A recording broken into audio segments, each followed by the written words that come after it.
What's up, guys? Welcome back to the channel. So yesterday we talked about the fact that I had traded the H2 for this bike, and today we're going to talk about some modifications that we got done to the bike just to make it go a little bit faster.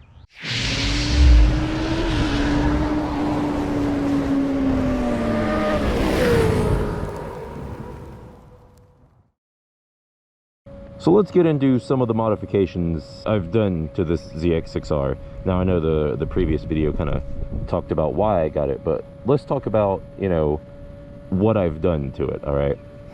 So the very first thing that I do to any bike that I get is typically an exhaust.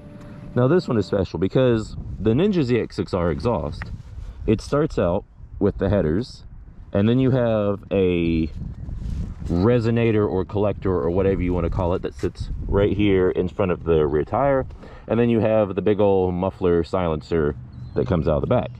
Now the ZX6Rs are special in a way because they allow you to take off the silencer and still run them with nothing but the resonator and the cat and the headers, and they sound fantastic. They sound like an inline 4.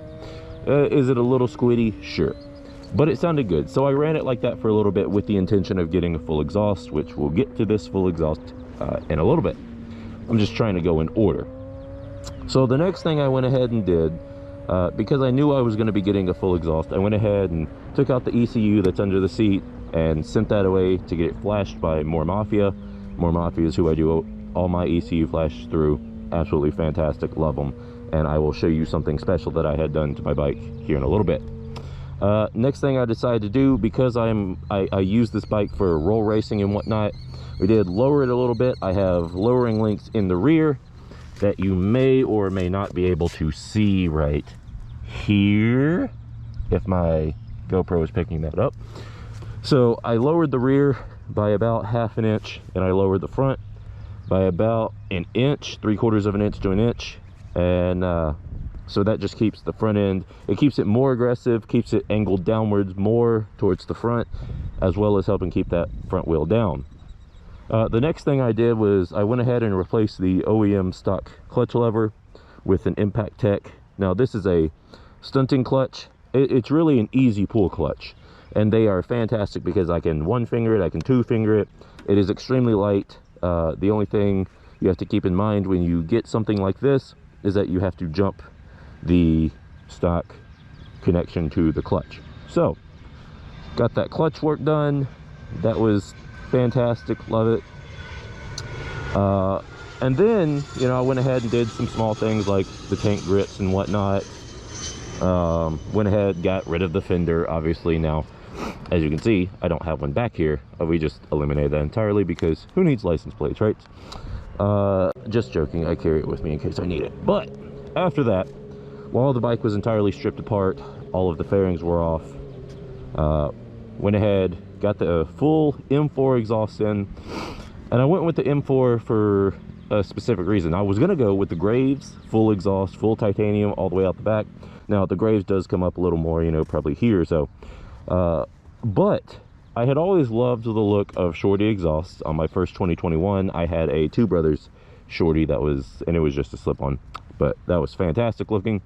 However, I wanted to go all the way, since I was getting an ECU flash done and getting it specially tuned and whatnot.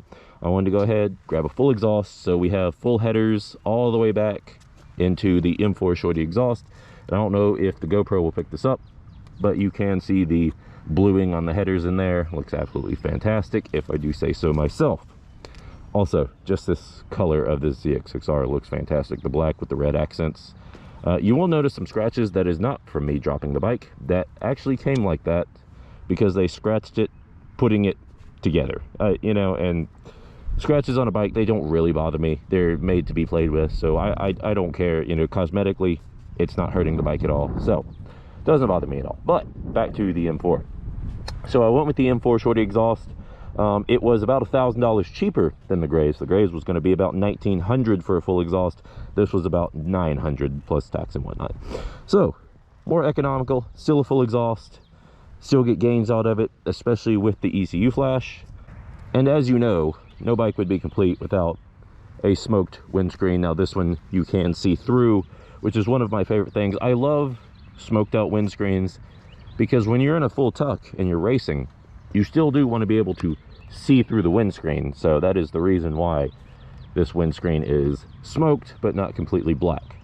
All right guys, thanks for watching. Make sure hit that like, hit that sub, do all the things you need to do to keep up with the content we got coming.